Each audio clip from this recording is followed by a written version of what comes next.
ಆತ್ಮೀಯ ವಿದ್ಯಾರ್ಥಿಗಳೇ, 5 ಅಂಕಗಳ ಅತಿ ಮುಖ್ಯ ಪ್ರಶ್ನೆಗಳು ಆಧುನಿಕ ಯುಗ ಭಾಗ 1ಕ್ಕೆ ನಿಮ್ಮೆಲ್ಲರಿಗೂ ಸ್ವಾಗತ. ಈ ವರ್ಷದ ವಾರ್ಷಿಕ ಪರೀಕ್ಷೆಯ ತಯಾರಿಯಲ್ಲಿ 5 ಅಂಕದ ಪ್ರಶ್ನೆಗಳನ್ನು 4-5 ಭಾಗಗಳಲ್ಲಿ ನಿಮ್ಮೆದುರಿಗೆ ಇಡುವಂತಹ ಪ್ರಯತ್ನ. ಆಧುನಿಕ ಯುಗದಲ್ಲಿ ಅತಿ ಸಂಭವನೀಯವಾದಂತಹ 8 ಪ್ರಶ್ನೆಗಳನ್ನು ನಾವು ಈ ಭಾಗದಲ್ಲಿ ಅಭ್ಯಾಸ ಮಾಡೋಣ. ವಾರ್ಷಿಕ ಪರೀಕ್ಷೆ ತಯಾರಿ 2023 ಸಂಕ್ಷಿಪ್ತವಾದ ವಿವರಣೆಗಳೊಂದಿಗೆ ನಾವು ನೋಡೋಣ. ಮೊದಲನೆಯ ಪ್ರಶ್ನೆ, ಭಾರತದ ರಾಷ್ಟ್ರೀಯತೆಯ ಬೆಳವಣಿಗೆಗೆ ಕಾರಣವಾದ ಪ್ರಮುಖ ಅಂಶಗಳು ಯಾವುವು ಅಂತ. 7ನೇ ಅಧ್ಯಾಯದ 6ನೆಯ ಉಪಘಟಕ ಭಾರತೀಯ ರಾಷ್ಟ್ರೀಯ ಚಳವಳಿಯಲ್ಲಿ ಈ ವರ್ಷದ ನೀಲಿನಕ್ಷೆಯ ಪ್ರಕಾರ 5 ಅಂಕದ ಪ್ರಶ್ನೆ ಬರುವಂತಹ ಸಂಭವನೀಯತೆ ಹೆಚ್ಚಿದೆ.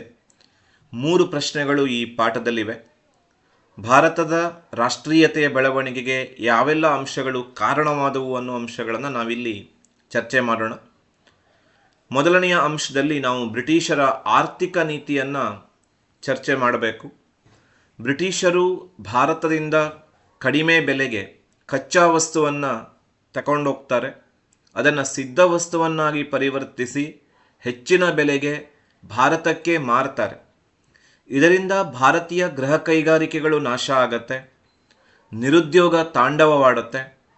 ಹಾಗಾಗಿ ಭಾರತೀಯರು ತಮ್ಮ ಬಡತನಕ್ಕೆ, ನಿರುದ್ಯೋಗಕ್ಕೆ ಬ್ರಿಟಿಷರ ಆರ್ಥಿಕ ನೀತಿಯೇ ಕಾರಣ ಅಂತ ಹೇಳಿ ಪರಿಗಣಿಸ್ತಾರೆ.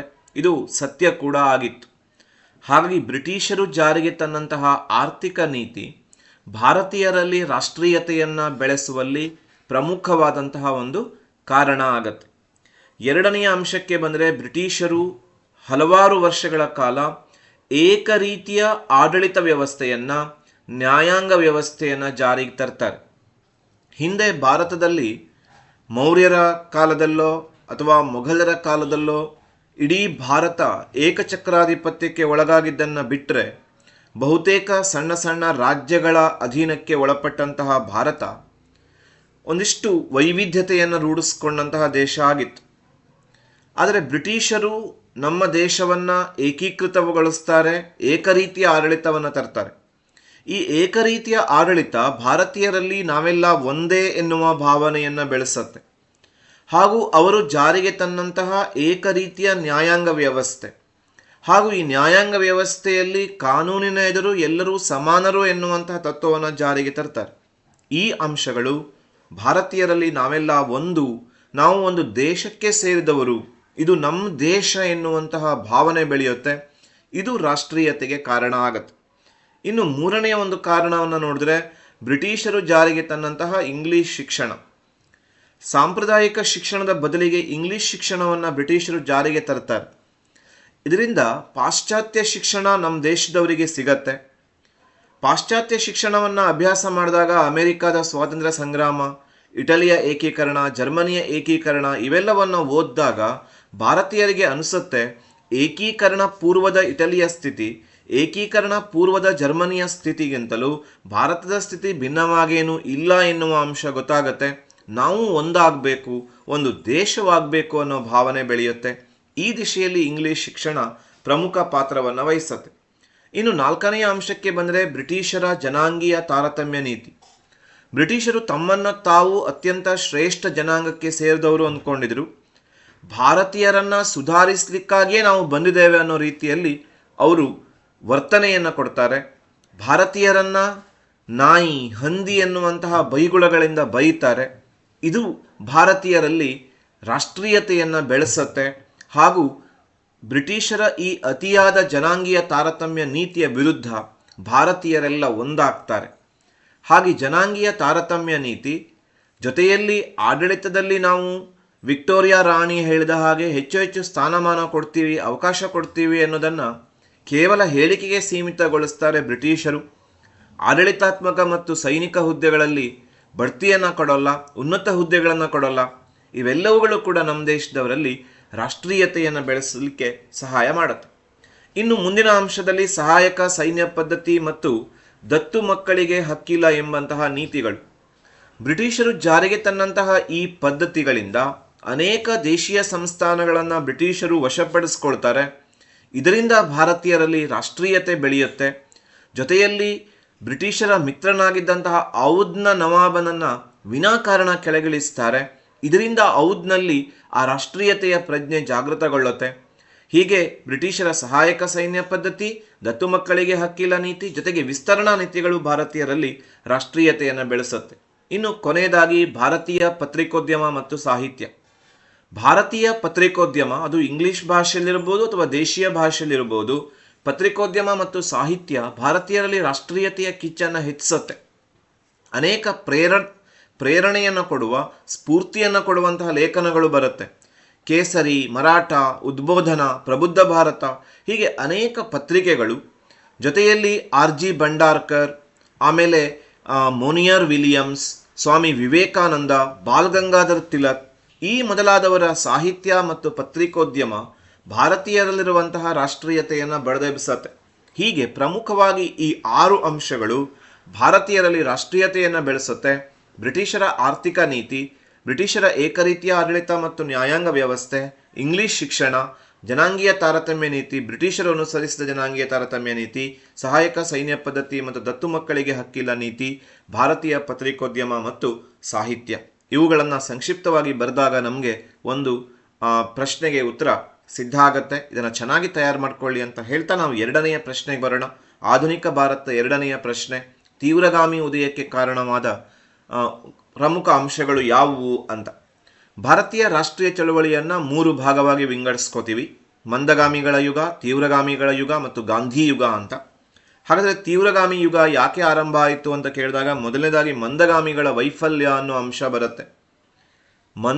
ಮಂದಗಾಮಿಗಳು ತಮ್ಮ ಹೋರಾಟದಲ್ಲಿ ಮನವಿಗಳನ್ನು ಕೊಡೋದು, ಪ್ರಾರ್ಥನೆಯನ್ನು ಮಾಡಿಕೊಳ್ಳೋದು, ಸಣ್ಣ ಮಟ್ಟದ ಹೋರಾಟವನ್ನು ಮಾಡೋದನ್ನು ಅನುಸರಿಸ್ತಾರೆ.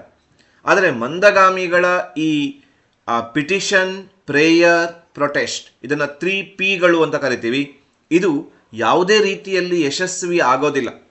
ಆಗ ಭಾರತೀಯರಲ್ಲಿ ಅನಿಸುತ್ತೆ ಈ ಮಂದಗಾಮಿಗಳ ಹೋರಾಟದ ವಿಧಾನ ಸರಿಯಿಲ್ಲ, ನಾವು ಇನ್ನೊಂದಿಷ್ಟು ತೀವ್ರವಾಗಿ ಹೋರಾಡಬೇಕು ಅಂತ. ಲಾಲ್ ಬಾಲ್ ಪಾಲ್ ಅನಿಸ್ಕೊಂಡಂತಹ ತೀವ್ರಗಾಮಿಗಳು ಮಂದಗಾಮಿಗಳ ಈ ವೈಫಲ್ಯದ ನಡೆಯನ್ನು ಟೀಕಿಸ್ತಾ ಅವರು ಹೇಳ್ತಾರೆ, ಇದೊಂದು ರಾಜಕೀಯ ಭಿಕ್ಷಾಟನೆ, ನಾವು ಅವರಿಂದ ರಾಜಕೀಯ ಭಿಕ್ಷೆ ಬೇಡೋದಲ್ಲ, ನಾವು ಅದನ್ನು ಪಡ್ಕೊಳ್ಬೇಕು ಅಂತ. ಹೀಗಾಗಿ ಮಂದಗಾಮಿಗಳ ವೈಫಲ್ಯ ಇದಕ್ಕೆ ಮೊದಲನೆಯ ಕಾರಣ ಆಗತ್ತೆ. 2ನೇ ಕಾರಣದಲ್ಲಿ ಬರಗಾಲ ಮತ್ತು ಕ್ಷಾಮ ನಿರ್ವಹಣೆಯಲ್ಲಿ ಬ್ರಿಟಿಷರು ನಿರ್ಲಕ್ಷ್ಯವನ್ನು ತೋರಿಸ್ತಾರೆ. 1996ರಿಂದ 98, 99ರಿಂದ 1901, 1896ರಿಂದ 98, 1899ರಿಂದ 1901 ಈ ಅವಧಿಯಲ್ಲಿ ಭಾರತ ಭೀಕರ ಬರಗಾಲಕ್ಕೆ ತುತ್ತಾಗುತ್ತೆ. ಕ್ಷಾಮ ಭಾರತದಲ್ಲಿ ತಾಂಡವವಾಡ್ತಿರುತ್ತೆ. ಆದರೆ ಬ್ರಿಟಿಷರು ಇದು ಯಾವುದಕ್ಕೂ ತಲೆನೇ ಕೆಡಿಸ್ಕೊಳ್ಳಲ್ಲ. ಕೇವಲ ಭಾರತದಿಂದ ಬರುವಂತಹ ಸಂಪತ್ತಿನ ಬಗ್ಗೆ ಅವರು ಆಸಕ್ತರಾಗಿದ್ದರೆ ಹೊರತು ಭಾರತೀಯರ ಯೋಗಕ್ಷೇಮ ಅವರದ್ದು ಆಗಿರಲೇ ಇಲ್ಲ. ಪ್ಲೇಗ್ ಕಮಿಷನರ್ ಆಗಿದ್ದಂತಹ ರ್ಯಾಂಡ್ ಅವನ ಉದ್ದಟತನದಿಂದಾಗಿ ಅವನನ್ನು ಕೊಲೆ ಮಾಡ್ತಾರೆ. ಈ ಕೊಲೆಯ ಆರೋಪ ತಿಲಕರ ಮೇಲೆ ಬಂದು ತಿಲಕರನ್ನು ಬಂಧಿಸ್ತಾರೆ. ಇದು ಮತ್ತಷ್ಟು ತೀವ್ರಗಾಮಿ ವಿಚಾರಧಾರೆ ಬೆಳೆದಕ್ಕೆ ಕಾರಣ ಆಗತ್ತೆ. ಬರಗಾಲ ಮತ್ತು ಕ್ಷಾಮ ನಿರ್ವಹಣೆಯನ್ನು ಸರಿಯಾಗಿ ಮಾಡದೇ ಇದ್ದರಿಂದ ಭಾರತೀಯರಲ್ಲಿ ಬ್ರಿಟಿಷರ ವಿರುದ್ಧದ ಭಾವನೆ ತೀವ್ರಗೊಳ್ಳೋದಕ್ಕೆ ಕಾರಣ ಆಗತ್ತೆ. ಇನ್ನು ಲಾರ್ಡ್ ಕರ್ಜನ್ ಪ್ರತಿಗಾಮಿ ಧೋರಣೆಯನ್ನು ಅನುಸರಿಸ್ತಾನೆ, ಅನೇಕ ನೀತಿಯನ್ನು ಜಾರಿಗೆ ತರ್ತಾನೆ. ಅದರಲ್ಲಿ ಆತ ಬಂಗಾಳವನ್ನು ವಿಭಜನೆ ಮಾಡಿದ್ದು 1905ರಲ್ಲಿ ಬಂಗಾಳವನ್ನು ಪೂರ್ವ ಬಂಗಾಳ, ಪಶ್ಚಿಮ ಬಂಗಾಳವಾಗಿ ವಿಭಜನೆ ಮಾಡಿದ್ದು. ಆನಂತರದಲ್ಲಿ ವಿಶ್ವವಿದ್ಯಾಲಯ ಕಾಯ್ದೆಯನ್ನು ಜಾರಿಗೆ ತಂದದ್ದು. ಆನಂತರ ಕಲ್ಕತ್ತಾ ಕಾರ್ಪೊರೇಷನ್ ಕಾಯ್ದೆಯನ್ನು ಜಾರಿಗೆ ತಂದದ್ದು. ಅಫಿಷಿಯಲ್ ಸೀಕ್ರೆಟ್ ಆ್ಯಕ್ಟನ್ನು ಜಾರಿಗೆ ತರ್ತಾನೆ. ಈ ಎಲ್ಲ ಕ್ರಮಗಳ ಮೂಲಕ ಭಾರತೀಯರನ್ನು ಮಟ್ಟ ಹಾಕಲಿಕ್ಕೆ ನೋಡ್ತಾನೆ ಕರ್ಜನ್. ಇದನ್ನು ಭಾರತೀಯರು ತೀವ್ರವಾಗಿ ವಿರೋಧಿಸ್ತಾರೆ. ತೀವ್ರಗಾಮಿ ವಿಚಾರಧಾರೆ ಭಾರತೀಯರಲ್ಲಿ ಬೆಳೆಯೋದಕ್ಕೆ ಕರ್ಜನನ ನೀತಿಗಳು ಕಾರಣ ಆಗತ್ತೆ.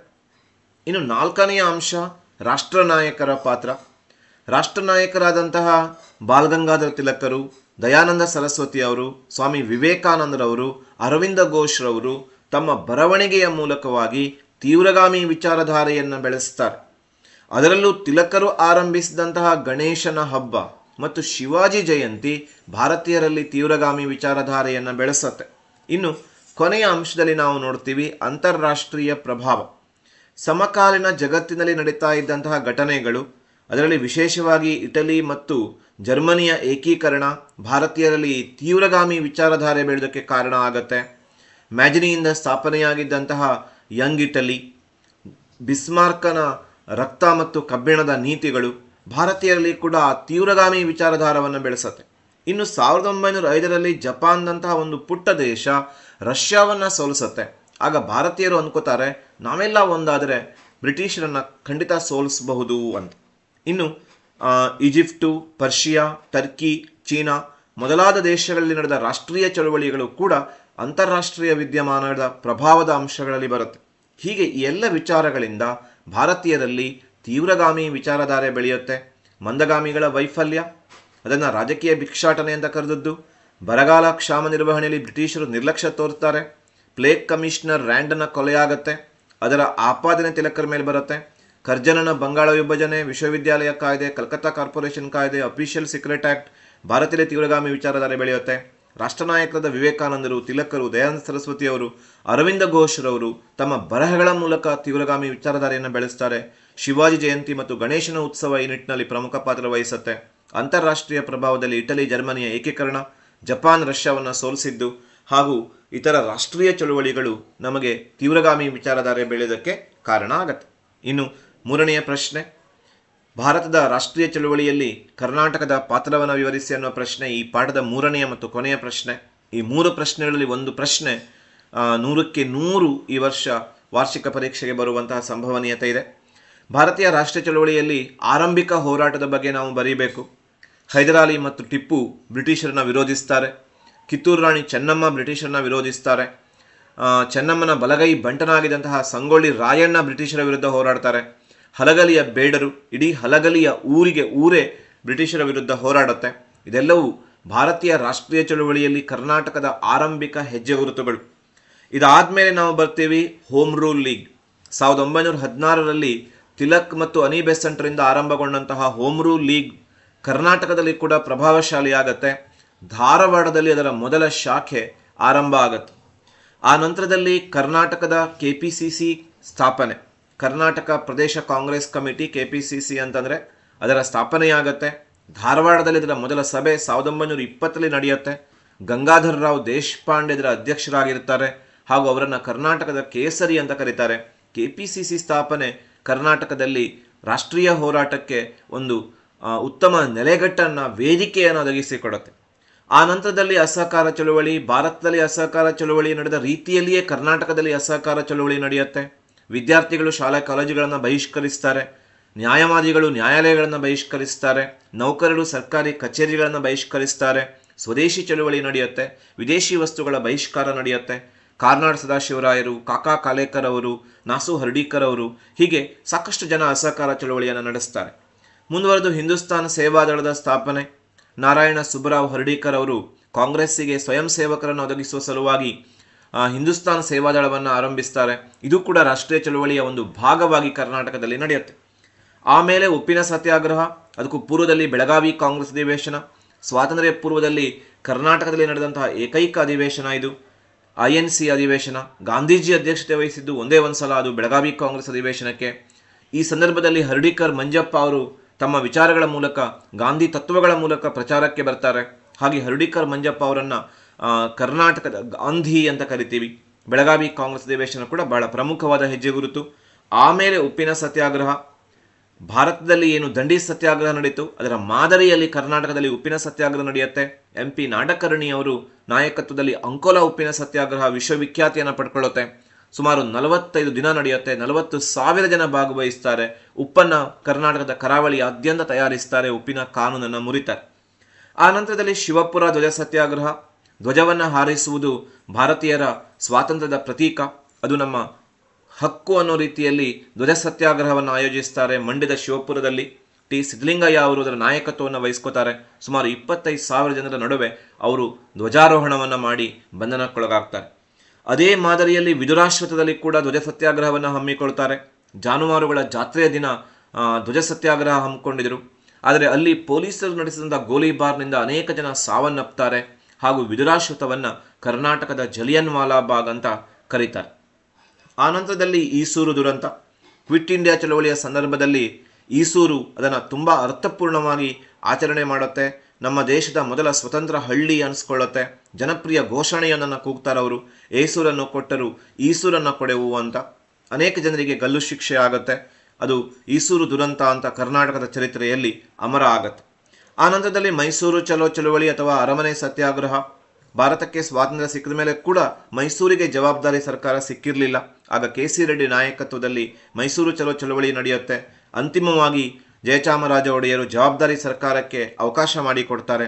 KC ರೆಡ್ಡಿಯವರು ಮೈಸೂರಿನ ಮೊದಲ ಮುಖ್ಯಮಂತ್ರಿ ಆಗ್ತಾರೆ. ಜಯಚಾಮರಾಜ ಒಡೆಯರು ಮೊದಲ ರಾಜ್ಯಪಾಲರಾಗ್ತಾರೆ.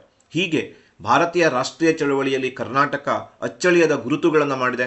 ಅದರಲ್ಲಿ ಆರಂಭಿಕ ಹೋರಾಟ, ಹೋಮ್ ರೂಲ್ ಲೀಗ್, KPCC ಸ್ಥಾಪನೆ, ಅಸಹಕಾರ ಚಳುವಳಿ, ಹಿಂದೂಸ್ತಾನ್ ಸೇವಾದಳದ ಸ್ಥಾಪನೆ, ಬೆಳಗಾವಿ ಕಾಂಗ್ರೆಸ್ ಅಧಿವೇಶನ, ಉಪ್ಪಿನ ಸತ್ಯಾಗ್ರಹ, ಶಿವಪುರ ಧ್ವಜ ಸತ್ಯಾಗ್ರಹ, ವಿಧುರಾಶ್ರಿತ ದುರಂತ, ಈಸೂರು ದುರಂತ ಮತ್ತು ಮೈಸೂರು ಚಲೋ ಚಳುವಳಿಗಳನ್ನು ನಾವು ತುಂಬ ಚೆನ್ನಾಗಿ ಬರೀಬೇಕಾಗತ್ತೆ.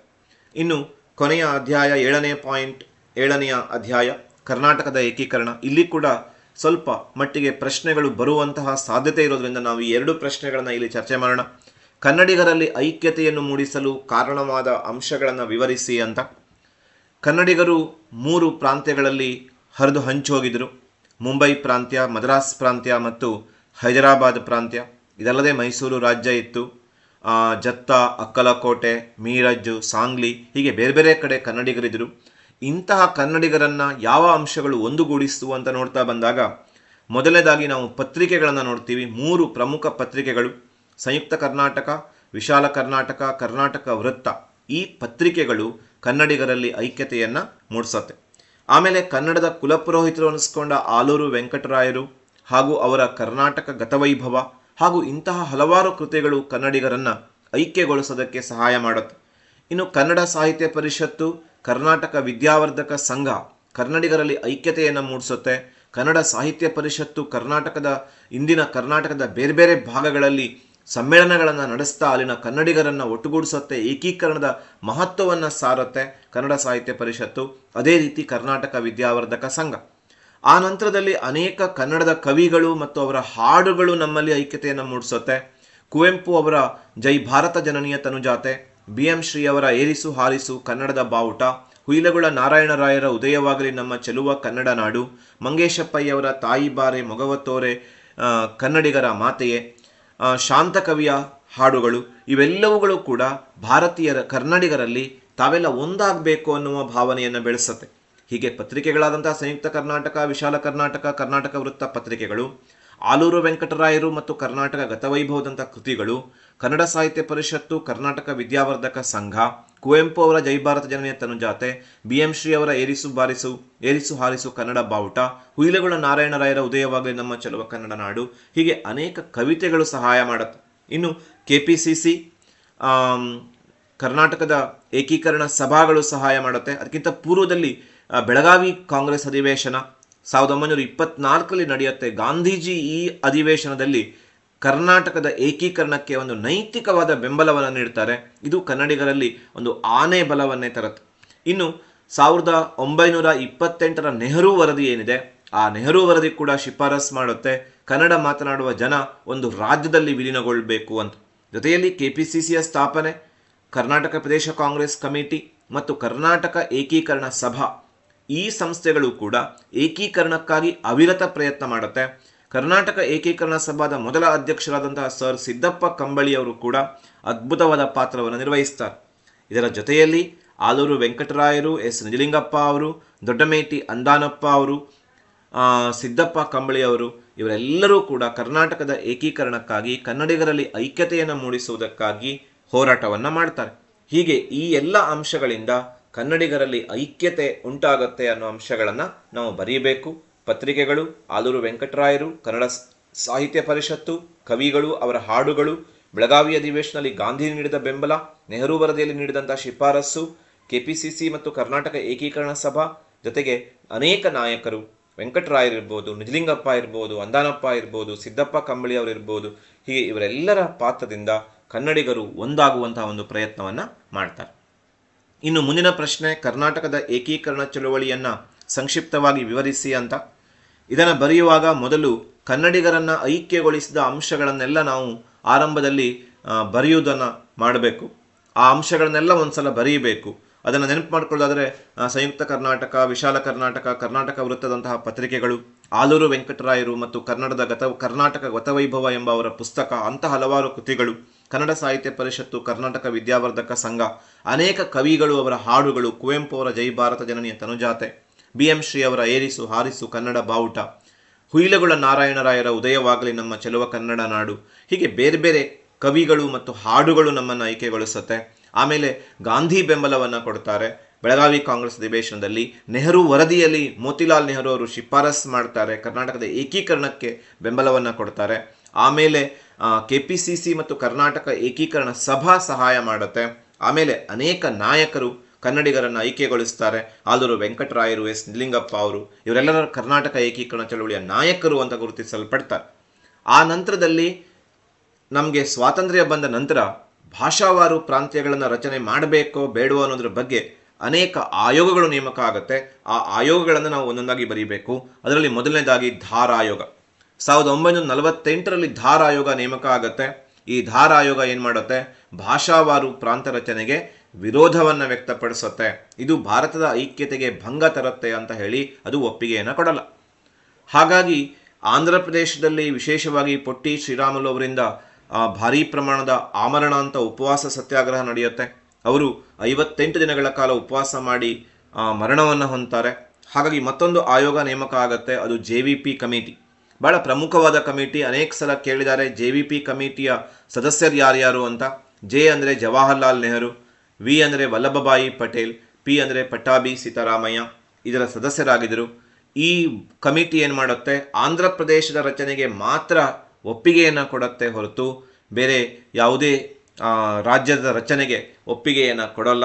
ಆಂಧ್ರ ಪ್ರದೇಶದ ರಚನೆಗೆ ಮಾತ್ರ ಒಪ್ಪಿಗೆಯನ್ನು ಕೊಡುತ್ತೆ. ಇದು ಕನ್ನಡಿಗರಿಗೆ ಹಿನ್ನಡೆಯನ್ನು ಉಂಟು ಮಾಡುತ್ತೆ. ಆಮೇಲೆ 1953ರಲ್ಲಿ ಫಜಲ್ ಅಲಿ ಆಯೋಗ ನೇಮಕ ಆಗುತ್ತೆ. ಇದನ್ನು ರಾಜ್ಯ ಪುನರ್ವಿಂಗಡಣಾ ಸಮಿತಿ ಅಂತ ಕರೀತಾರೆ. ಫಜಲ್ ಅಲಿ ಅದಕ್ಕೆ ಚೇರ್ಮನ್ರಾಗಿರುತ್ತಾರೆ. HN ಕುಂಜ್ರು ಮತ್ತು KM ಪಣಿಕ್ಕರ್ ಇವರು ಅದರ ಸದಸ್ಯರಾಗಿರ್ತಾರೆ. ಇದು 1955ರಲ್ಲಿ ವರದಿ ಕೊಡುತ್ತೆ. ಭಾಷಾವಾರು ಪ್ರಾಂತ್ಯಗಳನ್ನು ರಚನೆ ಮಾಡಬಹುದು ಅಂತ ಒಪ್ಪಿಗೆ ಕೊಡುತ್ತೆ. ಈ ರಾಜ್ಯ ಪುನರ್ವಿಂಗಡಣಾ ಸಮಿತಿ ಅಥವಾ ಫಜಲ್ ಅಲಿ ಆಯೋಗದ ಶಿಫಾರಸ್ಸಿನಂತೆ 1956ರಲ್ಲಿ ವಿಶಾಲ ಮೈಸೂರು ರಾಜ್ಯ ಉದಯ ಆಗುತ್ತೆ. 1956 ನವೆಂಬರ್ 1 ವಿಶಾಲ ಮೈಸೂರು ರಾಜ್ಯ ಉದಯವಾದ ದಿನ. ಆಗ S ನಿಜಲಿಂಗಪ್ಪ ಅವರು ಈ ಏಕೀಕೃತ ಮೈಸೂರಿನ ಮೊದಲ ಮುಖ್ಯಮಂತ್ರಿ ಆಗ್ತಾರೆ. ಆರಂಭದಲ್ಲೇನು ಹಳೆ ಮೈಸೂರು ಇತ್ತು, ಆ ಮೈಸೂರು ರಾಜ್ಯದ ಮೊದಲ ಮುಖ್ಯಮಂತ್ರಿ KC ರೆಡ್ಡಿ ಆಗಿದ್ರು. ಆದರೆ ಏಕೀಕರಣದ ನಂತರ ಅಥವಾ ಏಕೀಕೃತ ಮೈಸೂರಿನ ಮೊದಲ ಮುಖ್ಯಮಂತ್ರಿಯಾದವರು ಯಾರು ಅಂತ ಕೇಳಿದರೆ ಅದು S ನಿಜಲಿಂಗಪ್ಪ ಅವರು. ಹೀಗೆ ಈ ರೀತಿಯಾಗಿ ನಾವು ಏಕೀಕರಣ ಚಳವಳಿಯನ್ನು ಬರೆಯಬೇಕು. ಕನ್ನಡಿಗರನ್ನು ಐಕ್ಯಗೊಳಿಸಿದ ಅಂಶಗಳನ್ನು ಬರೆದು ಧಾರಾಯೋಗ, JVP ಕಮಿಟಿ, ರಾಜ್ಯಗಳ ಪುನರ್ವಿಂಗಡಣಾ ಸಮಿತಿ, ಆಮೇಲೆ ವಿಶಾಲ ಮೈಸೂರು ರಾಜ್ಯದ ಉದಯ ಹಾಗೂ 1973ರಲ್ಲಿ D ದೇವರಾಜ ಅರಸು ಅವರ ಕಾಲದಲ್ಲಿ ಕರ್ನಾಟಕ ಎಂಬ ನಾಮಕರಣ ಆಗುತ್ತೆ ವಿಶಾಲ ಮೈಸೂರು ರಾಜ್ಯಕ್ಕೆ. 1973 ನವೆಂಬರ್ 1ನೇ ತಾರೀಕು ಕರ್ನಾಟಕದ ನಾಮಕರಣ ಆಗುವುದರೊಂದಿಗೆ ಕರ್ನಾಟಕದ ಏಕೀಕರಣದ ಎಲ್ಲ ಉದ್ದೇಶಗಳು, ಗುರಿಗಳು ಈಡೇರುತ್ತೆ. ಹೀಗೆ ನಾವು ಕರ್ನಾಟಕದ ಏಕೀಕರಣ ಚಳವಳಿಯನ್ನು ಸಂಕ್ಷಿಪ್ತವಾಗಿ ವಿವರಿಸಬೇಕಾಗತ್ತೆ. ಇನ್ನು ನಾವು 7ನೇ ಅಧ್ಯಾಯದ 1ನೇ ಉಪಘಟಕ, ಅದರಲ್ಲಿ ಬರುವಂತಹ 3 ಪ್ರಶ್ನೆಗಳ ಕಡೆಗೆ ಕೂಡ ಸ್ವಲ್ಪ ಗಮನ ಹರಿಸುವುದು ಒಳಿತು. ಇಲ್ಲಿಂದ ಕೂಡ ಒಂದು ಪ್ರಶ್ನೆ ಬರುವಂತಹ ಸಾಧ್ಯತೆಗಳು ಹೆಚ್ಚಿದ. ಅದರಲ್ಲಿ ಮೊದಲನೆಯ ಪ್ರಶ್ನೆ, ಪ್ಲಾಸಿ ಕದನದ ಕಾರಣ ಮತ್ತು ಪರಿಣಾಮಗಳನ್ನು ಬರೆಯಿರಿ ಅಂತ. 1757ರಲ್ಲಿ ಸಿರಾಜುದ್ದೌಲ್ ಮತ್ತು ಬ್ರಿಟಿಷರ ನಡುವೆ ಪ್ಲಾಸಿ ಎಂಬಲ್ಲಿ ಪ್ಲಾಸಿ ಕದನ ನಡೆಯುತ್ತೆ. ಕಾರಣಗಳೇನು ಅಂತ ಕೇಳಿದರೆ ಮೊದಲನೇದಾಗಿ ರಾಜಕೀಯ ಕಾರಣಗಳು. ಸಿರಾಜುದ್ದೌಲನಿಗೆ ಅನೇಕ ರಾಜಕೀಯ ವಿರೋಧಿಗಳಿದ್ದರು. ಅದರಲ್ಲಿ ಶೌಕತ್ ಜಂಗ್, ಗಸ್ತಿ ಬೇಗಂ ಪ್ರಮುಖರಾಗಿದ್ದರು. ಅವರಿಬ್ಬರಿಗೆ ಬ್ರಿಟಿಷರು ಆಶ್ರಯವನ್ನು ಕೊಡ್ತಾರೆ. ಇದು ಸಹಜವಾಗಿ ಸಿರಾಜುದ್ದೌಲನಿಗೆ ಸಿಟ್ಟನ್ನು ತರಿಸುತ್ತೆ. ಹಾಗೆ ಪ್ಲಾಸಿ ಕದನದ ಕಾರಣದಲ್ಲಿ ಮೊದಲನೇ ಅಂಶ ಏನಪ್ಪ ಅಂತಂದರೆ ಅದು ರಾಜಕೀಯವಾದಂತಹ ಕಾರಣ. ಎರಡನೇ ಕಾರಣಕ್ಕೆ ಬರ್ತೀವಿ, ದಸ್ತಕ್ಗಳ ದುರುಪಯೋಗ ಅಂತ. ದಸ್ತಕ್ ಅಂದರೆ ಬ್ರಿಟಿಷ್ ಈಸ್ಟ್ ಇಂಡಿಯಾ ಕಂಪನಿಗೆ ಬಂಗಾಳದಲ್ಲಿ ತೆರಿಗೆ ರಹಿತವಾಗಿ ವ್ಯಾಪಾರ ಮಾಡುವುದಕ್ಕೆ ಅವಕಾಶ ಮಾಡಿಕೊಟ್ಟಂತಹ ಒಂದು ಪರವಾನಿಗೆ ಪತ್ರ, ಅದನ್ನು ದಸ್ತಕ್ ಅಂತ ಕರೀತಾರೆ. ಇದನ್ನು ಫೆರುಕ್ಸಿಯಾರನ ಕಾಲದಲ್ಲಿ ಬ್ರಿಟಿಷ್ ಈಸ್ಟ್ ಇಂಡಿಯಾ ಕಂಪನಿಗೆ ಕೊಡಲಾಗಿತ್ತು. ಆದರೆ ಈ ದಸ್ತಕ್ಗಳನ್ನು ಈಸ್ಟ್ ಇಂಡಿಯಾ ಕಂಪನಿಯ ನೌಕರರು ದುರುಪಯೋಗ ಪಡಿಸ್ಕೋತಾರೆ, ತಮ್ಮ ಸ್ವಂತ ವ್ಯಾಪಾರಕ್ಕೆ, ಖಾಸಗಿ ವ್ಯಾಪಾರಕ್ಕೆ ಬಳಕೆ ಮಾಡ್ಕೋತಾರೆ. ಇದರಿಂದ ನವಾಬನಿಗೆ ಬರುವಂತಹ ಆದಾಯ ತಪ್ಪೋಗುತ್ತೆ. ಇದನ್ನು ನವಾಬ ಸರಿಪಡಿಸಲಿಕ್ಕೆ ನೋಡ್ತಾನೆ ಅಥವಾ ದಸ್ತಕ್ಗಳ ದುರುಪಯೋಗವನ್ನು ತಡಿಲಿಕ್ಕೆ ಪ್ರಯತ್ನಿಸ್ತಾನೆ. ಇದು ಬ್ರಿಟಿಷರಿಗೆ ಅಸಮಾಧಾನವನ್ನು ತರುತ್ತೆ. ಅಲ್ಲಿಗೆ ದಸ್ತಕ್ಗಳ ದುರುಪಯೋಗ ಅನ್ನೋ ಎರಡನೆಯ ಕಾರಣ. ಫ್ರೆಂಚರಿಗೆ ಆಶ್ರಯ. ಸಿರಾಜುದ್ದೌಲ ಏನು ಮಾಡ್ತಾನೆ ಅಂತಂದರೆ, ಬ್ರಿಟಿಷ್ ವಿರೋಧಿ ಭಾವನೆಯನ್ನು ಹೊಂದಿದ್ದ ಆತ ಬ್ರಿಟಿಷರ ಶತ್ರುಗಳಾಗಿದ್ದಂತಹ ಫ್ರೆಂಚರಿಗೆ ತನ್ನ ಆಸ್ಥಾನದಲ್ಲಿ ಆಶ್ರಯ ಕೊಡ್ತಾನೆ. ಆಗ ಆ ಸಮಯ ಹೇಗಿತ್ತು ಅಂದರೆ, ಫ್ರೆಂಚರಿಗೂ ಮತ್ತು ಬ್ರಿಟಿಷರಿಗೂ ಪ್ರಾಬಲ್ಯಕ್ಕಾಗಿ ಕರ್ನಾಟಿಕ್ ಯುದ್ಧಗಳು ನಡೀತಾ ಇದ್ದಂತಹ ಕಾಲ. ಹಾಗೆ ಇಂಥ ಸಂದರ್ಭದಲ್ಲಿ ಬ್ರಿಟಿಷ್ ವಿರೋಧಿಗಳಾಗಿದ್ದಂತಹ ಫ್ರೆಂಚರಿಗೆ ಆಶ್ರಯವನ್ನು ಕೊಡ್ತಾನೆ ಸಿರಾಜುದ್ದೌಲ್. ಇದು ಬ್ರಿಟಿಷರಿಗೆ ಆಗಬರಲ್ಲ. ಇನ್ನು ನಾಲ್ಕನೆಯ ಕಾರಣ ಕಲ್ಕತ್ತಾ ಕೋಟೆಯ ಆಕ್ರಮಣ ಅಂತ. ಬ್ರಿಟಿಷರು ಫ್ರೆಂಚರ ಮೇಲಿನ ಭಯದಿಂದ ಕಲ್ಕತ್ತಾ ಕೋಟೆಯನ್ನು ಬಲಪಡಿಸ್ಕೋತಾರೆ. ಆಗ ಸಿರಾಜುದ್ದೌಲ್ ಅದನ್ನು ಕೆಡವಿಬಿಡಿ ಅಂತ ಹೇಳ್ತಾನೆ. ಬ್ರಿಟಿಷ್ ಅದಕ್ಕೆ ಒಪ್ಪಲ್ಲ. ಆಗ ಸಿರಾಜುದ್ದೌಲ್ ಕಲ್ಕತ್ತಾ ಕೋಟೆಯನ್ನು ಆಕ್ರಮಣ ಮಾಡಿ ವಶಪಡಿಸ್ಕೊಳ್ತಾನೆ. ಮುಂದೆ ರಾಬರ್ಟ್ ಕ್ಲೈವ್ ಅದನ್ನು ಮರಳಿ ವಶಪಡಿಸ್ಕೊಳ್ತಾನೆ. ಆದರೂ ಈ ಘಟನೆ ಬ್ರಿಟಿಷರು ಮತ್ತು ಬಂಗಾಳದ ನವಾಬ ಸಿರಾಜುದ್ದೌಲ್ ನಡುವೆ ಮನಸ್ತಾಪವನ್ನು ಹೆಚ್ಚು ಮಾಡುತ್ತೆ. ಇನ್ನು ದಿವಾನ್ ರಾಜವಲ್ಲಭನಿಗೆ ಆಶ್ರಯ. ದಿವಾನ್ ರಾಜವಲ್ಲಭ ಸಿರಾಜುದ್ದೌಲನ ದಿವಾನ್ನಾಗಿದ್ದವನು. ಲೆಕ್ಕಪತ್ರಗಳನ್ನು ಕೊಡದೇ ಇದ್ದುದಕ್ಕಾಗಿ ರಾಜವಲ್ಲಭನನ್ನು ತೆಗೆದುಹಾಕ್ತಾನೆ ಸಿರಾಜುದ್ದೌಲ್. ಆದರೆ ಆ ರಾಜವಲ್ಲಭನಿಗೆ ಬ್ರಿಟಿಷರು ಆಶ್ರಯ ನೀಡ್ತಾರೆ. ಇದು ಸಹಜವಾಗಿ ಸಿರಾಜುದ್ದೌಲನಿಗೆ ಅಸಮಾಧಾನವನ್ನು ಉಂಟು ಮಾಡುತ್ತೆ. ಇನ್ನು ಕೊನೆಯ ಕಾರಣ ಕಪ್ಪು ಕೋಣೆಯ ದುರಂತ. ಕಲ್ಕತ್ತಾದ ಕೋಟೆಯ ಮೇಲೆ ಆಕ್ರಮಣ ಮಾಡಿದಾಗ ಸಿರಾಜುದ್ದೌಲ ಏನು ಮಾಡ್ತಾನೆ, 146 ಬ್ರಿಟಿಷರನ್ನು ಆತ ಸೆರೆ ಹಿಡಿತಾನೆ. ಮತ್ತು ಆ 146 ಬ್ರಿಟಿಷರನ್ನು ಒಂದು ಚಿಕ್ಕ ಕೋಣೆಯಲ್ಲಿ ಅವರನ್ನು ಕೂಡಿ ಹಾಕ್ತಾನೆ. ರಾತ್ರಿ ಬೆಳಗಾಗುವುದರೊಳಗೆ ಆ ಕೂಡಿ ಹಾಕಲ್ಪಟ್ಟಂತಹ 146 ಜನರಲ್ಲಿ 123 ಜನ ಸತ್ತೋಗ್ತಾರೆ ಹಾಗೂ ಕೇವಲ 23 ಜನ ಮಾತ್ರ ಬದುಕುಳಿತಾರೆ. ಈ ಘಟನೆಯನ್ನು ಕಪ್ಪು ಕೋಣೆಯ ದುರಂತ ಅಂತ ಕರೀತಾರೆ. ಈ ಕಪ್ಪು ಕೋಣೆಯ ದುರಂತ ಬ್ರಿಟಿಷರಿಗೆ ಬಹಳ ಆಘಾತಕಾರಿಯಾದ ಅಂಶ ಆಗಿತ್ತು. ಆಘಾತವನ್ನು ಉಂಟು ಮಾಡುತ್ತೆ ಬ್ರಿಟಿಷರಿಗೆ. ಹೀಗೆ ರಾಜಕೀಯ ಕಾರಣಗಳು, ದಸ್ತಕ್ಗಳ ದುರುಪಯೋಗ, ಫ್ರೆಂಚರಿಗೆ ಆಶ್ರಯ, ಕಲ್ಕತ್ತಾ ಕೋಟೆಯ ಆಕ್ರಮಣ, ದಿವಾನ್ ರಾಜವಲ್ಲಭನಿಗೆ ಆಶ್ರಯ ಮತ್ತು ಕಪ್ಪು ಕೋಣೆಯ ದುರಂತ ಪ್ಲಾಸಿ ಕದನಕ್ಕೆ ಕಾರಣ ಆಗುತ್ತೆ. ಇನ್ನು ಪರಿಣಾಮಗಳಿಗೆ ಬಂದರೆ ಸಿರಾಜುದ್ದೌಲ್ ಸತ್ತೋಗ್ತಾನೆ. ಮೀರ್ ಜಾಫರ್ ಬಂಗಾಳದ ನವಾಬನಾಗ್ತಾನೆ. ನವಾಬನಾದ ಖುಷಿಯಲ್ಲಿ 24 ಪರಗಣ ಎಂಬ ಒಂದು ಜಿಲ್ಲೆಯನ್ನು ಮೀರ್ ಜಾಫರ್ ಬ್ರಿಟಿಷರಿಗೆ ಉಡುಗೊರೆಯಾಗಿ ನೀಡ್ತಾನೆ. ಭಾರತದಲ್ಲಿ ಈ ವಿಜಯದೊಂದಿಗೆ ಬ್ರಿಟಿಷರು ತಳವನ್ನು ಊರ್ತಾರೆ. ಹೀಗೆ ಬಹಳ ನಿರ್ಣಾಯಕವಾದಂತಹ ಒಂದು ಕದನ, ಭಾರತದಲ್ಲಿ ಬ್ರಿಟಿಷರು ತಳವೂರುವುದಕ್ಕೆ ಕಾರಣವಾದಂತಹ ಕದನ ಪ್ಲಾಸಿ ಕದನ. ಇದರ ಕಾರಣ ಮತ್ತು ಪರಿಣಾಮಗಳನ್ನು ನಾವು ಈ ರೀತಿ ಬರೀಬೇಕಾಗತ್ತೆ. ಇನ್ನು ಈ ಪಾಠದ ಮುಂದಿನ ಒಂದು ಪ್ರಶ್ನೆ, ಬ್ರಿಟಿಷರೊಂದಿಗೆ ಟಿಪ್ಪುವಿನ ಹೋರಾಟವನ್ನು ಚರ್ಚಿಸಿ ಅಂತ. ಟಿಪ್ಪು ಬ್ರಿಟಿಷರ ವಿರುದ್ಧ ಹೇಗೆ ಹೋರಾಡ್ತಾನೆ, ಅವನ ನಿಲುವೇನಾಗಿತ್ತು ಅನ್ನೋದ್ರ ಬಗ್ಗೆ ನಾವು ಬರೀಬೇಕಾಗತ್ತೆ. ಮೊದಲನೇ ಆಂಗ್ಲೋ ಮೈಸೂರು ಯುದ್ಧ, ಅದರಲ್ಲಿ ಹೈದರಾಲಿ ಬ್ರಿಟಿಷರನ್ನು ಸೋಲಿಸ್ತಾನೆ. ಮದ್ರಾಸ್ ಒಪ್ಪಂದದೊಂದಿಗೆ ಯುದ್ಧ ಮುಗಿಯುತ್ತೆ. ಆಮೇಲೆ ಎರಡನೇ ಆಂಗ್ಲೋ ಮೈಸೂರು ಯುದ್ಧ ಆರಂಭ ಆಗುತ್ತೆ. 1780ರಿಂದ 84ರವರೆಗೆ ಆ ಯುದ್ಧ ನಡೆಯುತ್ತೆ. ತನ್ನ ತಂದೆ ಹೈದರಾಲಿ ಮರಣ ಹೊಂದಿದಾಗ ಕೂಡ ಎದೆಗುಂದದೆ ಟಿಪ್ಪು ಹೋರಾಟವನ್ನು ಮುಂದುವರಿಸ್ತಾನೆ. ಇದು ಟಿಪ್ಪುವಿನ ಹೋರಾಟದ ಅತ್ಯಂತ ಪ್ರಮುಖವಾದ ಅಂಶ. 1784ರಲ್ಲಿ ಆತ ಬ್ರಿಟಿಷರೊಡನೆ ಮಂಗಳೂರು ಒಪ್ಪಂದವನ್ನು ಮಾಡಿಕೊಳ್ತಾನೆ. ಎರಡನೇ ಆಂಗ್ಲೋ ಮೈಸೂರು ಯುದ್ಧದಲ್ಲಿ ಟಿಪ್ಪುವಿನ ಹೋರಾಟವನ್ನು ನಾವು ಅವನ ಈ ಸಂಘರ್ಷದಲ್ಲಿ ಬರೀಲೇಬೇಕಾಗತ್ತೆ. ಆತ ಯುದ್ಧವನ್ನು ಮುಂದುವರಿಸ್ತಾನೆ. ಬ್ರಿಟಿಷರೊಡನೆ ಅತ್ಯಂತ ಚಾಣಾಕ್ಷತನದಿಂದ ಮಂಗಳೂರು ಒಪ್ಪಂದವನ್ನು ಮಾಡಿಕೊಳ್ತಾನೆ. ಆ ನಂತರದಲ್ಲಿ ಮೂರನೇ ಆಂಗ್ಲೋ ಮೈಸೂರು ಯುದ್ಧ, ಬ್ರಿಟಿಷರನ್ನು ಎದುರಿಸಬೇಕು, ಬ್ರಿಟಿಷರನ್ನು ಭಾರತದಿಂದ ಓಡಿಸಬೇಕು ಎನ್ನುವ ಅದಮ್ಯ ಉತ್ಸಾಹವನ್ನು ಹೊಂದಿದ್ದವನು ಟಿಪ್ಪು.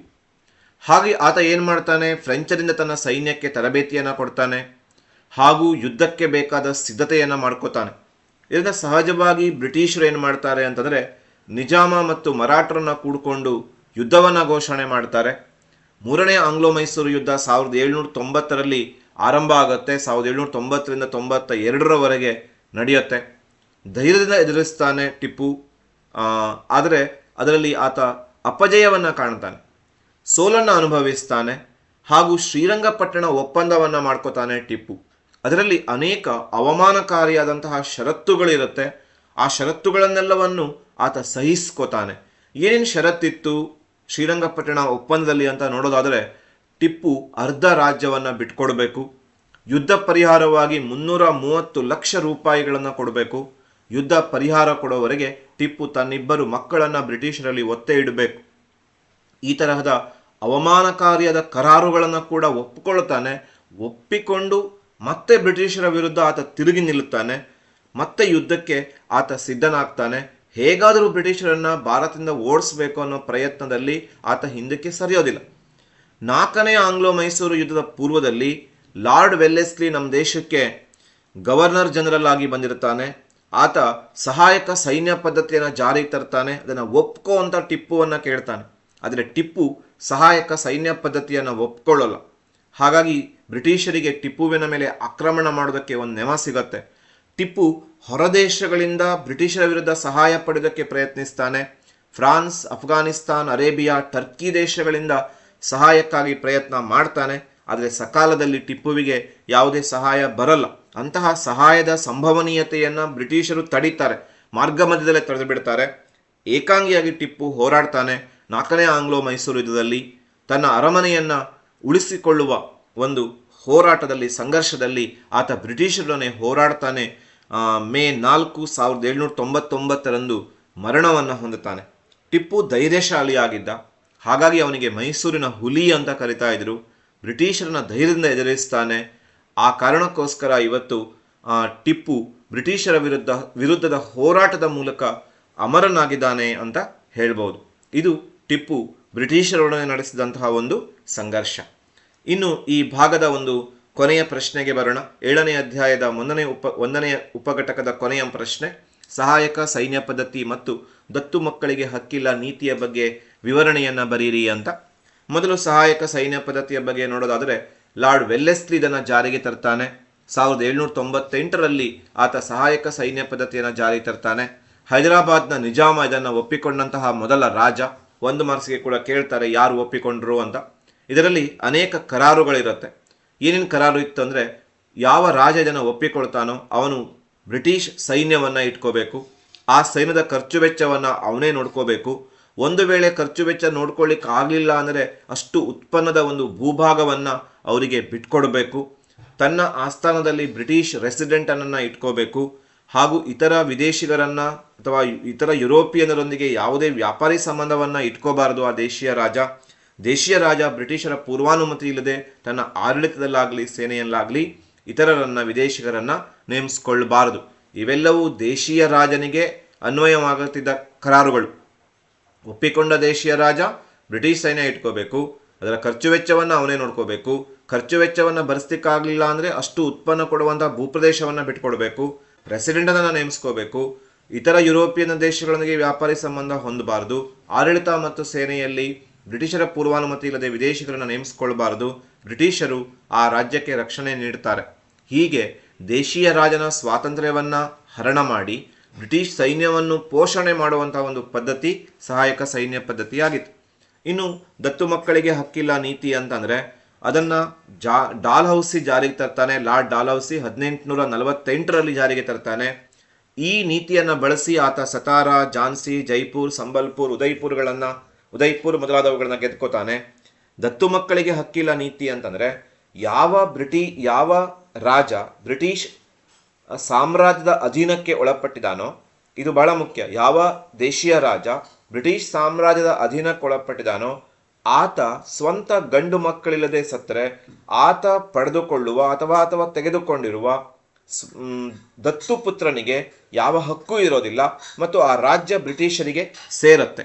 ಇದು ದತ್ತು ಮಕ್ಕಳಿಗೆ ಹಕ್ಕಿಲ್ಲ ನೀತಿ. ಸುಲಭವಾಗಿ ನೆನಪಿಟ್ಕೊಳ್ಳೋದಾದರೆ, ಒಬ್ಬ ದೇಶೀಯ ರಾಜ ಬ್ರಿಟಿಷ್ ಅಧೀನಕ್ಕೆ ಒಳಪಟ್ಟಿದ್ದಾನೆ, ಅವನಿಗೆ ಸ್ವಾಭಾವಿಕ ವಾರಸುದಾರ ಇಲ್ಲ, ಆತ ತೆಗೆದುಕೊಳ್ಳುವಂಥ ದತ್ತು ಮಗುವಿಗೆ ಯಾವುದೇ ಹಕ್ಕು ಇರಲ್ಲ. ಇದೇ ದತ್ತಕ ರದ್ದತಿ ಸೂತ್ರ ಅಥವಾ ದತ್ತು ಮಕ್ಕಳಿಗೆ ಹಕ್ಕಿಲ್ಲ ನೀತಿ. ಈ 2 ನೀತಿಗಳ ಮೂಲಕ ಬ್ರಿಟಿಷರು ಭಾರತದ ಬಹುಭಾಗವನ್ನು ಆಕ್ರಮಿಸಿಕೊಳ್ತಾರೆ.